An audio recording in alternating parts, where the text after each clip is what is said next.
In the recent Bassmaster Elite Series event on Lake Fork, Kyoya Fujita caught over 100 pounds of bass in 3 days of fishing using what can only be described as a hairy ball. In this video, I'm going to take this bait to the lake and experiment with it to see if I can put some fish in the boat using this unique presentation. Oh gosh, there we go, fry garter. On the fuzzy dice, that's what I'm talking about. What's up, y'all?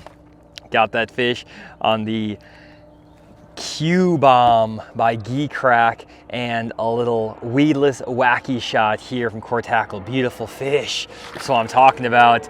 Man, that dice bait, he sucked that thing down. That's so cool.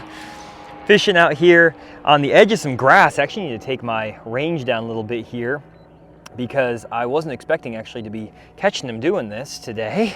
But basically what we have is we have a little bit of grass that's on this lake because this lake is high, and there were some fry balls out here. And I talked about this in one of my recent videos, but whenever you can find these fry garters, a lot of times you can absolutely crack them. And that fish ate the dice bait or the cube bait, whatever you want to call it. These are really popular right now. Kyoya Fujita actually used it to catch 100 pounds over 3 days at the recent Bassmaster Elite Series on Lake Fork. And I wanted to come out here and give it a try just because he was catching them so well on it. And basically what I'm looking for out here in this grass are little clouds of fry. I don't really see any in this exact moment, but whenever I can find a cloud of fry, most of the time you're gonna be able to catch a fish almost immediately. So let's see if we can find another one here and put in our fish in the boat. Okay, so I found another fry ball here, and there's a fish right around it, about 30 feet out from the boat. And I'm gonna try to drop this dice right in there. You can see there's a fish kind of swimming around it 30 feet out. Bait's falling down. Let's see if he actually eats my bait. He's right on it. Come on. Oh, he looked at it. He didn't eat it. I'm gonna keep casting at him though. A lot of times these fish get really protective with these fry balls. If you can just put your bait right in the middle of that fry, a lot of times they'll eat it. And it's really tricky to see these fry balls mixing with the grass. But there are other times when these fish are just on these fry balls or on bushes and other stuff. But most of the time, if you can get your bait right in the middle of that fry, those bass get really upset. You can see that fish is there at 40 feet right now. I'm just trying to see if maybe I can get him to come grab my bait. A lot of times it's just making the perfect cast on him, almost like a bed fish, to be honest. You just got to hit that right spot, and you can just keep casting and casting until you hit that fry ball just right. Kind of missed that again, just in front of it. That fry is a moving target too. It swims around, so you got to make multiple presentations at times. We're in the area. Let's see if one grabs it. Oh, he's right there. You can see him. He's right in the middle of that fry. It's crazy how they just hang there and hang there and hang there.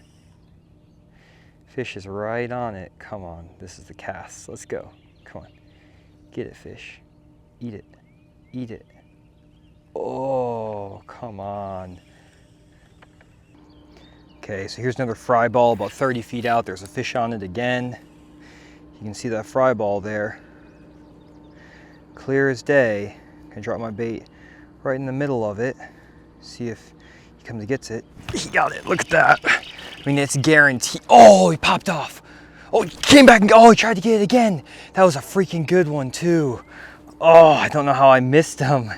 Dang it, on that little dice bait right there. That was a good one too, right on it. He came up and just tried to smoke it. Let's see if he even comes back, because I missed him, but he was super aggressive. Maybe he'll come back again on it. Come on. Come on. Golly, I don't think I let him eat it enough.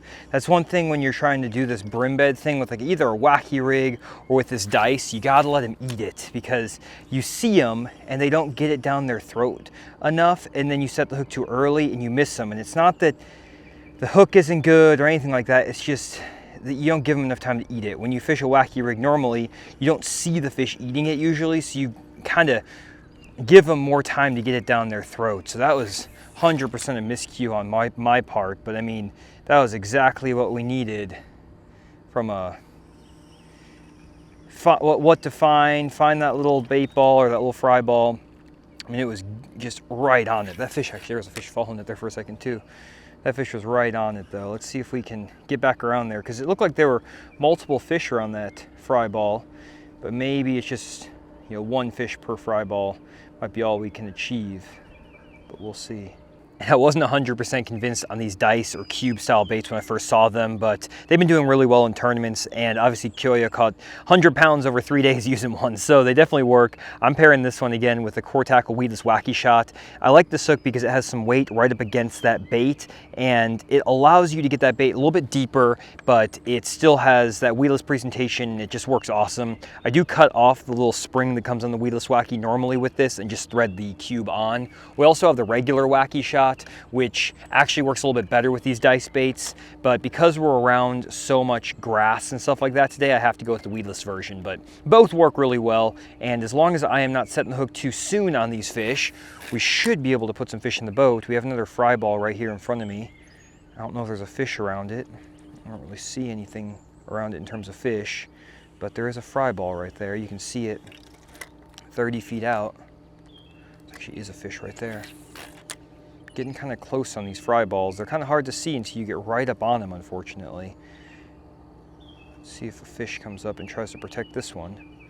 Not every single fry ball is going to have a fish right up on it, and not every fry ball you find with a fish is going to produce a fish, but it's a pretty good odds. Like, a lot of times you're going to get these fish to bite, and again, the fry balls are pretty tricky to see at times.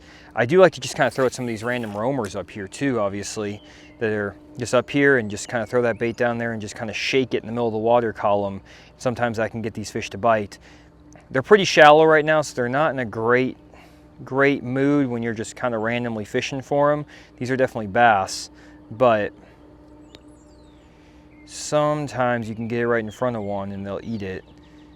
But really, I find that finding them around those fry balls is the key to get a consistent bite. Just randomly firing at fish you see up here, a lot of times doesn't produce that many strikes. Has to be around a fry ball.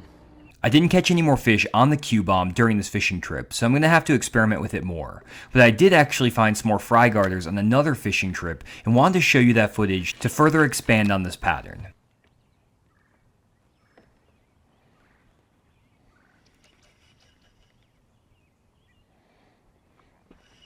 Got him. There we go.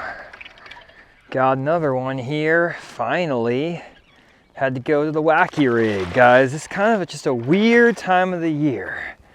It's like you think you got something figured out for a second. I thought I had those minnow fish figured out, and obviously I did not, because I didn't catch any more after that one, or the first couple there. I found some fish kind of roaming, but they wouldn't eat. So I picked up the wacky rig again, and within 3 minutes catch another really nice fish. So I don't know, guys. It's been kind of one of those weird days where you have to hodgepodge around, and that happens all the time in this post-spawn time of the year. We're around a ton of fish. We found most of them graphing, other than obviously those fish that were just random out there in the middle, which I would even consider like bonus fish. And there's so many other fish around me. It's not like I have a lack of fish to target. It's just, I'm kind of at a loss to figure out what's the best thing. And a lot of times, like I said, in the post-spawn, there's not a best thing. It's not like the summer or maybe the winter where you can just pick up one technique and just roll with it all day and just make it work. A lot of times that's just not what happens in the in this time of the year in the post-spawn. And you can see there's a bunch of shad kind of kicking up in here now. There wasn't that this morning. There's a lot of brim. Some of these are probably fry balls too. There's probably a little bit of fry. It's just a combination of everything. There's also carp. We got all kinds of stuff happening here. There's a big old carp, it looks like. Unless that's a big old bass that's about to eat my bait. No, it's a big old carp at 40 foot. And basically, you can see that we have another bass that's just followed my bait. We have some brim following it around. There's all kinds of life in these areas, and we found some good areas today for sure. It's just, can we consistently catch them. I feel like the most consistent thing we have going, there's actually some fish pushing into that right now. Oh gosh, look at them. They're chasing my bait. Oh, they're following it right there at 10 foot, 12, 13, 15 foot out. Oh man, they're bass chasing up in there. I thought that one of them was gonna come eat my bait. They never did. I stopped it soon enough, but they didn't come eat it. But they're chasing around that shad ball right there. That's kind of crazy. Oh, there's a lot of cool stuff going on out here.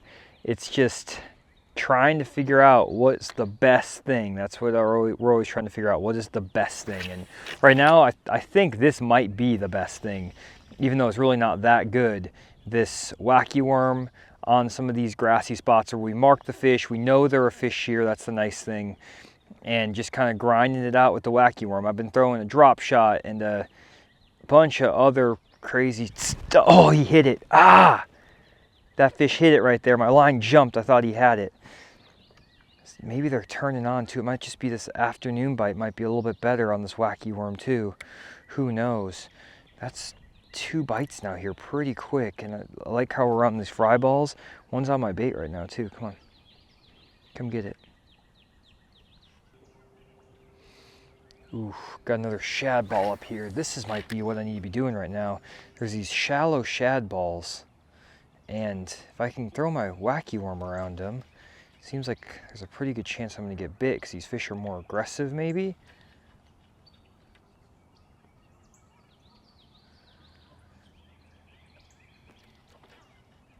Got him, there we go. That's the trick apparently. Good fish too. Oh my gosh, figured it out finally. Gotta find the shad balls in these grass patches, then throw the wacky worm. Can't just wait on them and fish the wacky worm. You gotta do that. It's a quality fish right there. It's a solid 2.5 pounder. That's what I'm talking about. My goodness, finally figured it out. Been graphing these areas up. We know what we're doing from a area perspective.